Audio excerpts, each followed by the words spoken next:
Hey there, this is Jerry, and I'm getting started on the next episode of What's Broke today, and we're going to dive into why the Scag doesn't run very good.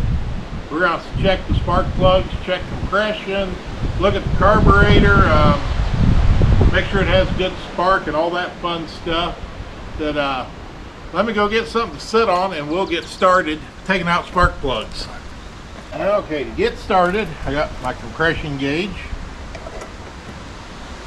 spark plug socket, and then I hooked up a remote start switch.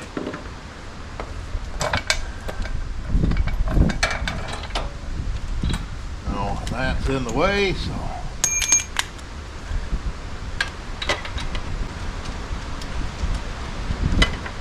let's see. And I just drove this around from the front, and this spark plug isn't even hot.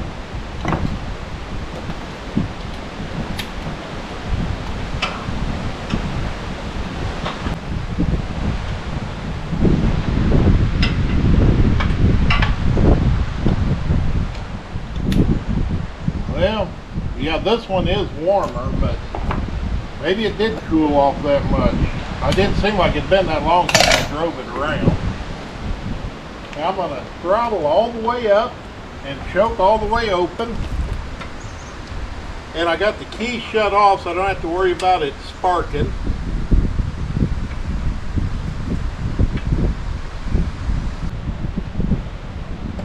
Okay.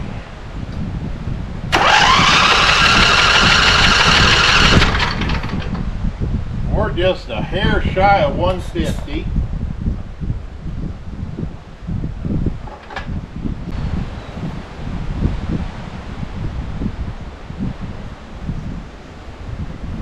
Reset, and then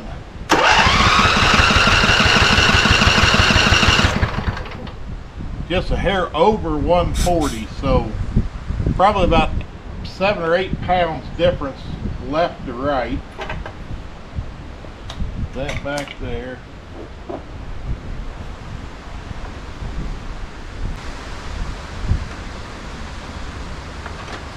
Now I'll turn the key on.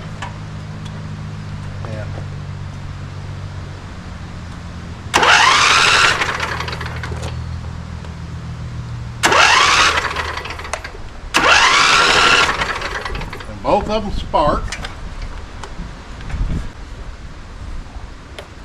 I brought out new ones, but these really don't look that bad, so I'm just going to put them back in.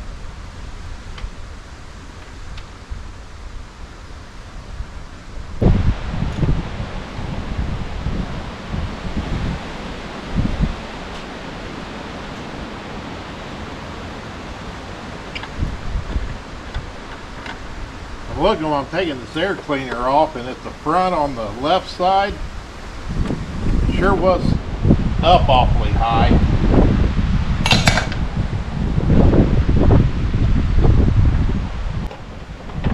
Okay, I'll pull that off.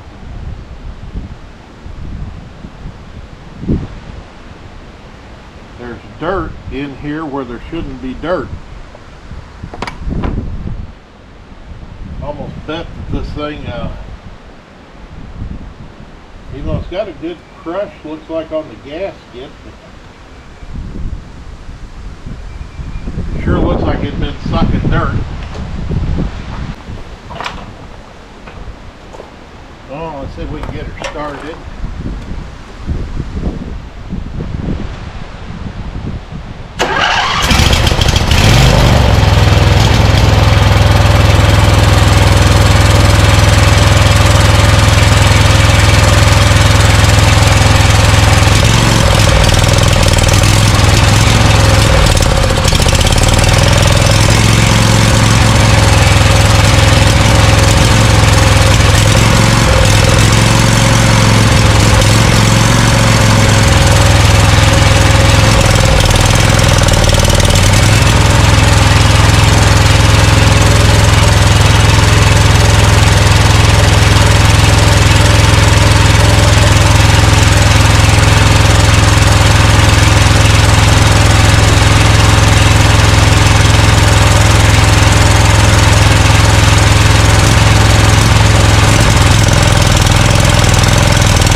This has got one of those carburetors where one side of the carburetor feeds one cylinder, the other side feeds the other side, and the left side, yeah, as soon as I spray a little carb or that brake clean down in there, it helps tremendously. And probably was sucking dirt through because this air filter, I mean, you look at it like this, it don't look too bad. If you hold it up to the sun, I see absolutely no light through it. So let me take some of this apart and I'll be back. I got one of these Amazon carburetors for the Briggs and Strattons. I was gonna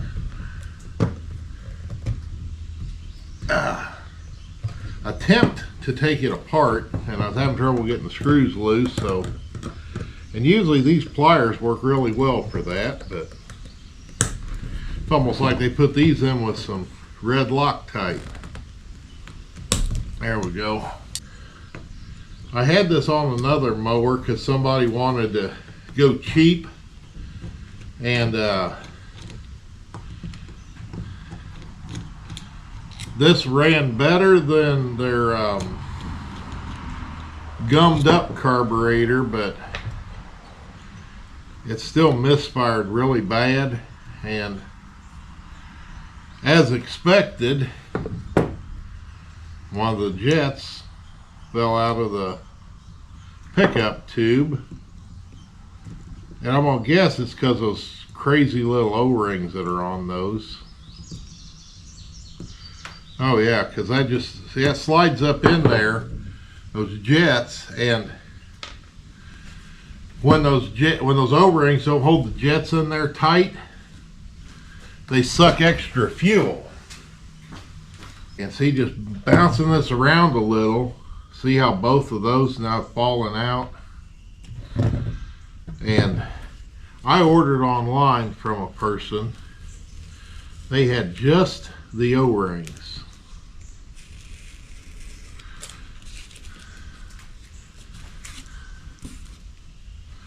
So I mean, see, those things are tiny.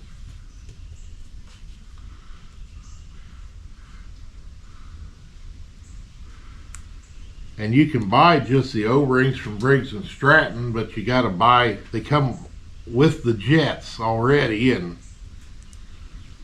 most of the time you don't need the jets.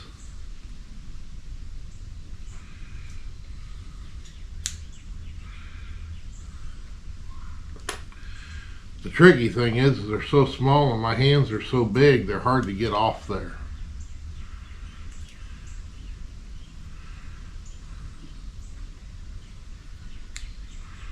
They're actually even hard just to see in general.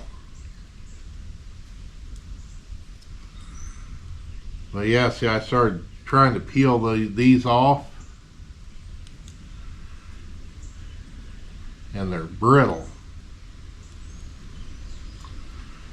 That instead of peeling off, they broke off.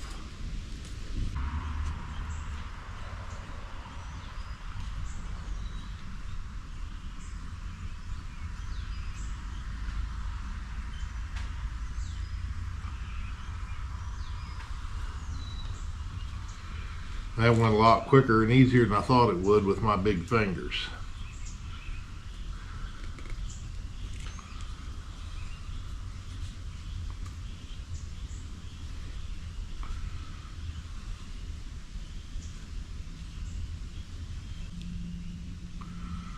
Okay, there's our O-rings. And then drop the whole jet.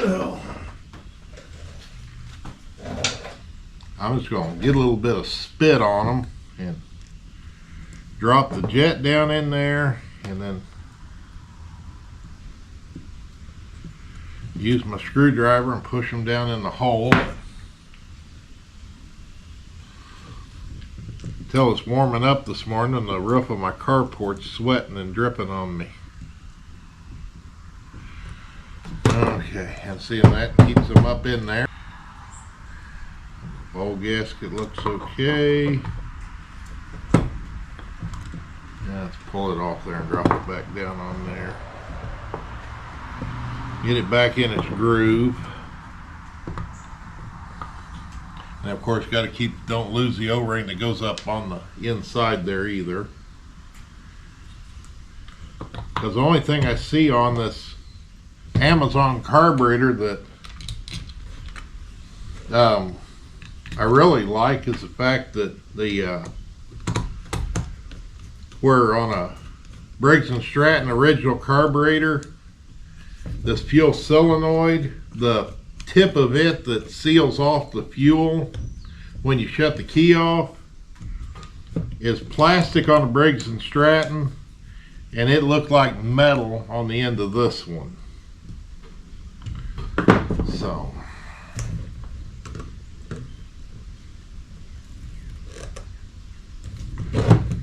okay,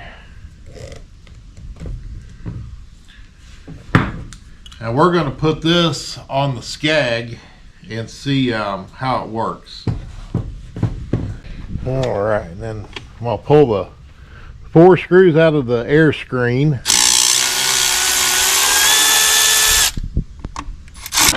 I'll also take the 4 wing bolts off the air cleaner. And most of these V-twin Briggs, most of them are very similar. The only one that's really major different is the one that has the oval air filter in here. Has screws underneath it that are in here. Well, this one even has the 1/4-inch screw, which not all of them have this screw down here. But we always pull the air cleaner off and look, and just pull that little thing out. And then most of the time, these on the perimeter,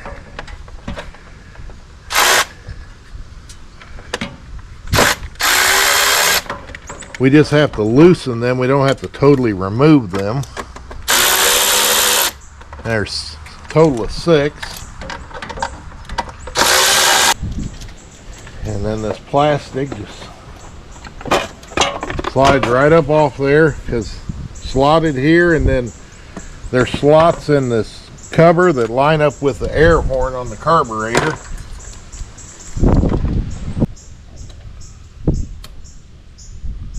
Go ahead and get the fuel line off there and out of the way. All you got to watch is if the tanks are real full, then this will start puking fuel everywhere. I believe it's a T20. Right there.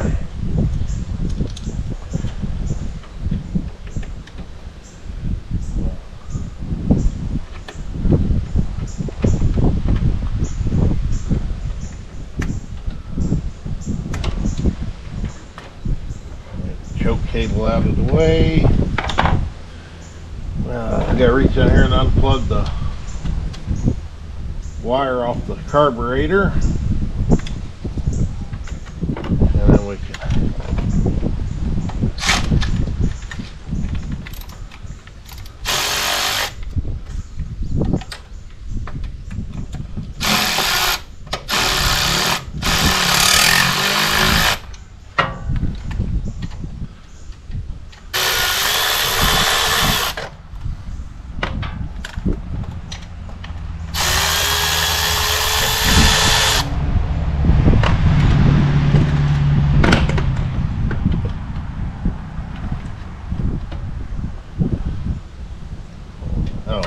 unhook the breather hose.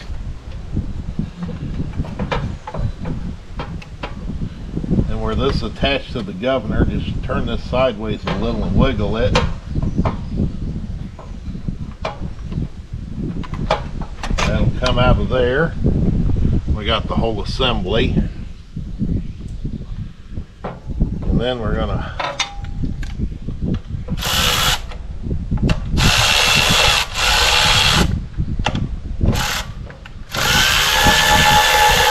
get through all the dirt.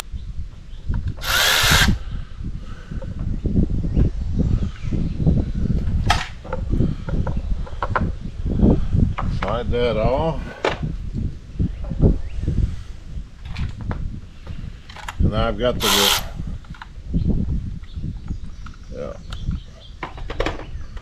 reverse Torx socket.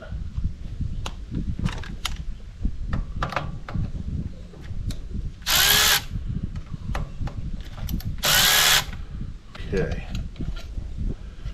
Nope, then you gotta watch because then gas starts running out everywhere.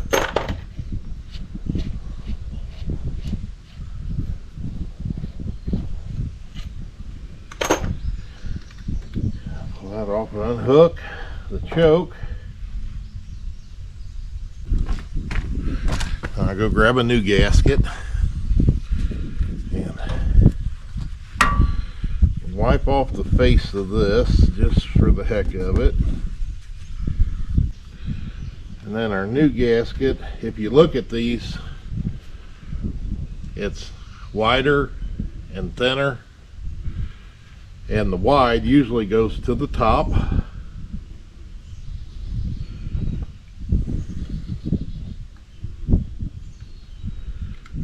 Oh, it fell out. Oh.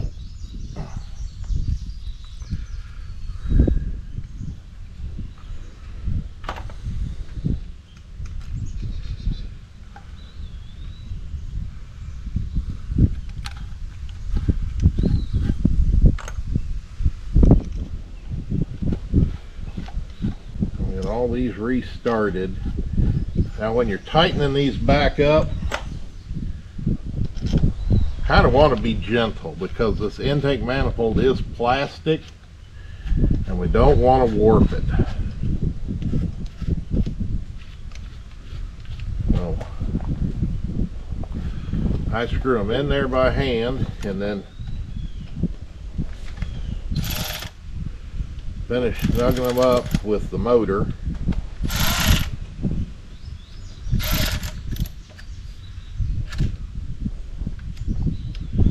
I tighten them down very gently by hand,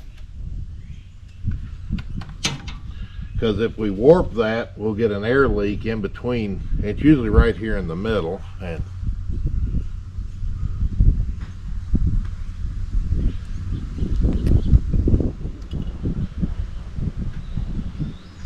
that almost makes me want to go get a second gasket just looking at that.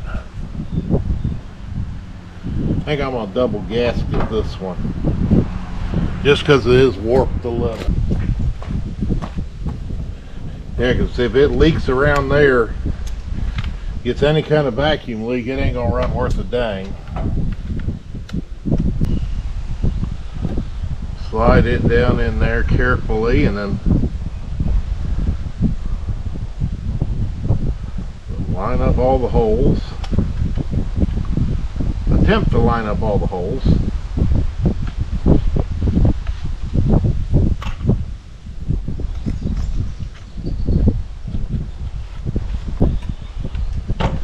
Okay, that should work there. Now, one thing we also got to remember before I start get any farther is I want to transfer my throttle shaft.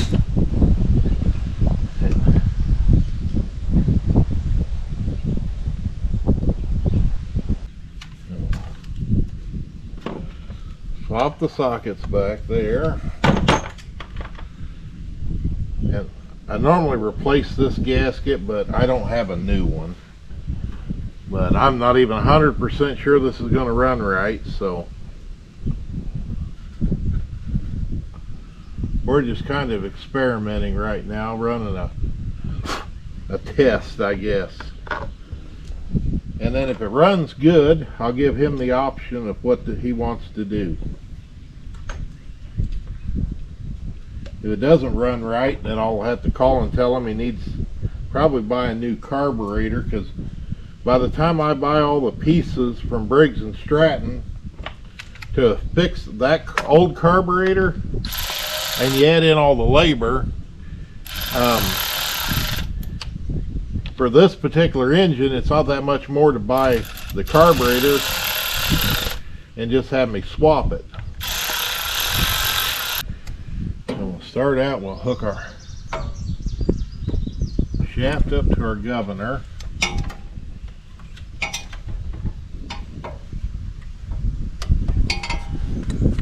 And we'll come up here and get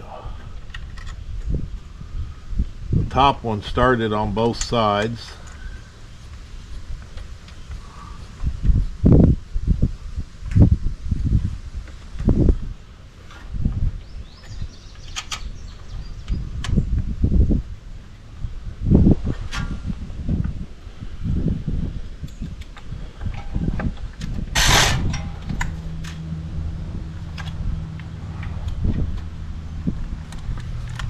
Okay, pull our fuel line over. Push it back up on there.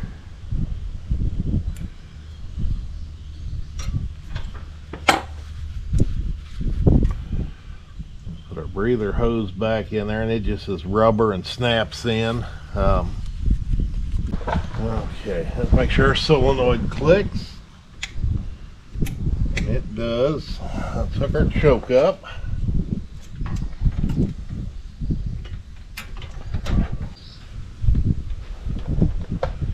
And with the choke all the way open, I'm just going to push against the choke so I know it's, because pushing this way is open and this way is closed.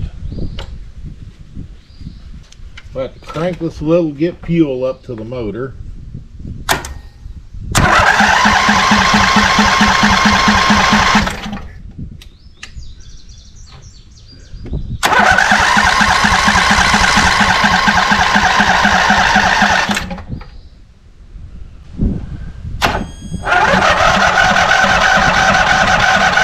Okay, well, let me charge the battery. It is a little bit low. I just thought, for the heck of it, while the battery was charging, let's take this apart and see what it looks like inside. See, there's our one O-ring. See how it's all deformed and out of shape? Which tells me someone's had this bowl off before, and or that's what it looks like, because it sure wasn't up there sealing good. And then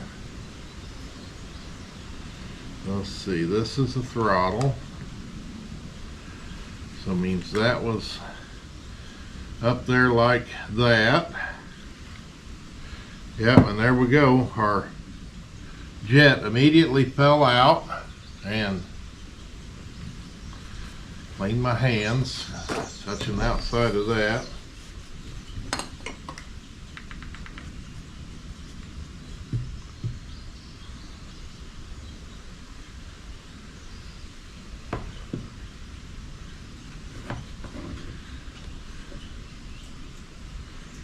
And it looks like there's a piece of something stuck in that O-ring. Yeah, something in that jet would easily explain the lack of fuel.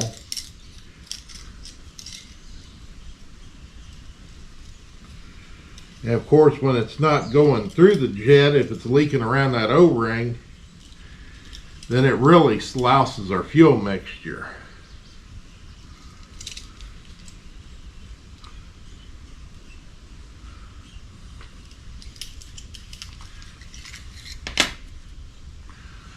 And then, I don't know if you can see, but that little black thing is what was inside that jet.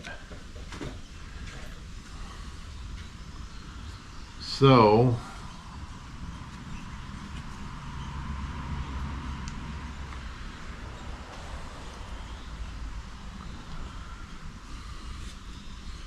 wish I'd have had one of these O-rings. I could have put those other little ones on there, but if need be, we could always go back.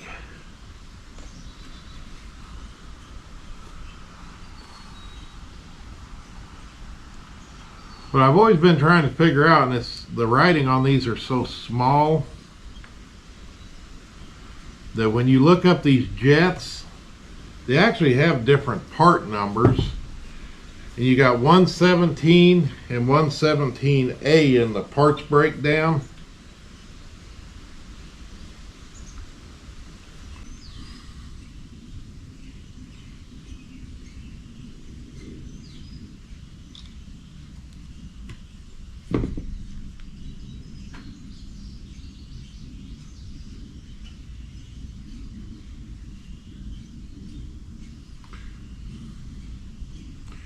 That does look like 114.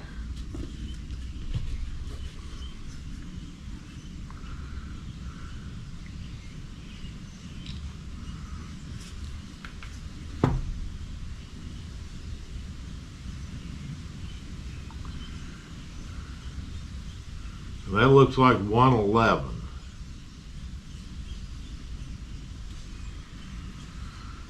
So that's, I mean, I'm guessing that the one which, let's see, cylinder 1 is on the, looking from the rear. When you're looking at the carburetor like this is cylinder 1, this is cylinder 2, and you tell that by whichever one is closest to the flywheel is number 1.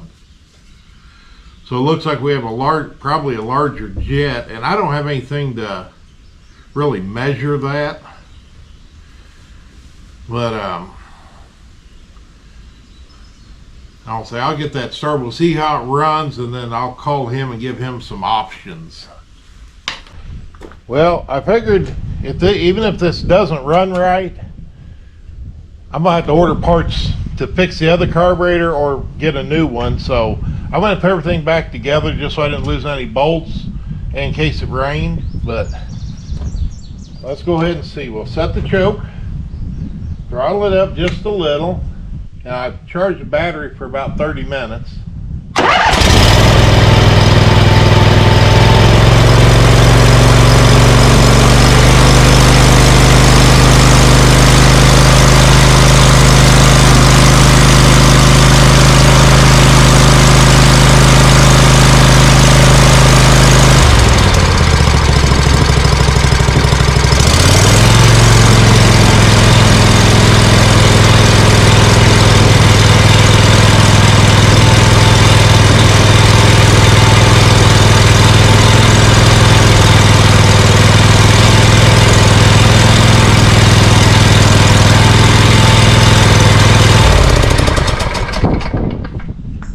Well, I think I'm going to go out for a test run and see how this does, because that doesn't sound too bad. But I have a better idea. At least I got rid of that, you know, that horrible misfire and the poop I was getting. Big QB is when I kick the blades on. Only thing I don't like is it's so wet out here from the rain, but it'll probably take it 2 or 3 days to dry out enough, and by then we'll probably have more rain before it dries out. So I'll come back after I take her for a run. Well, I mowed a section of my backyard, and I did a little bit of the front yard with the Scag, and now some of this to the left was really thick, and it did bog a little bit, but in the overall, I mean, it performed well. And yeah, it's like a night and difference from when I tried mowing with it the first time versus this time. And I called him and talked to him, and he was good with my Amazon carburetor, so we're gonna leave it as it is. Well, hey, I appreciate you watching this episode of What's Broke Today. Working on our Scag carburetor. That I'll say we always like those thumbs up for the likes. Appreciate all those comments and questions. I apologize if I don't get back to responding that quick. That it's busy season, so I don't always check my email and look at that stuff every day. But I'll say thanks for watching. Hey, if you're not a subscriber, why don't you join on in, because there's no telling what else you're going to see on What's Broke Today. Thank you.